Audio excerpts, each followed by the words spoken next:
o'zbek yigitlari joy namozini olib, namoz vaqti kelsa borib ibodatini qilar ekan. Bir komandir bilib yurar ekan o'zbek yigit namoz o'qib yurishini.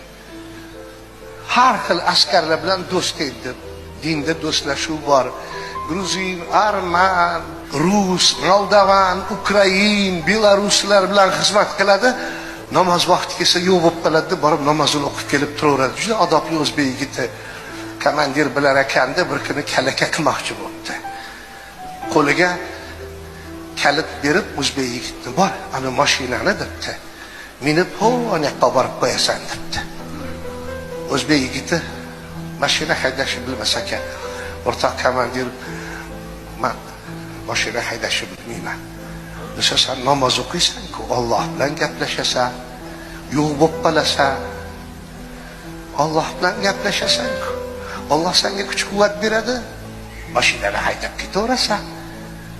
Hammalari kulib jilmayib turishibdi. O'zbek yigit ham kalitni olib qo'liga mashina tomonga sekin yuribdi. Bismillahirrohmanirrohim, yo Robbil alamin. Shuncha g'ayri dillarning ichida meni sharmanda qilmagin Alloh. deb eshikni ochib, kalitni sekin mashinani burniga suqib burab turib, subhanallohillazi sahara lana haza ma kunna lahu muqrinin va inna robbina lamunqalibun la havla va la quvvata illa billahil aliyil azim desa mashina o'tolib sekin yurib ketibdi. Alhamdulillah, alhamdulillah, olib borib aytgan joyiga qo'yibdi mashinani. Kalitni sug'urib, xursand bo'lib eshikni yopib komandirning yoniga kelsa, komandiri yig'layotgan emish. Nima bo'ldi? Desa, komandir yur bu yoqqa debdi.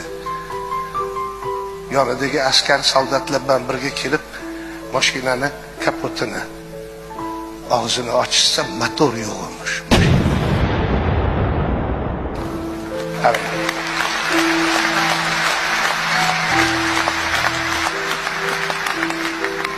Ana shu ibodatni qilishni o'rgatgan kim? Otalarimiz, onalarimiz.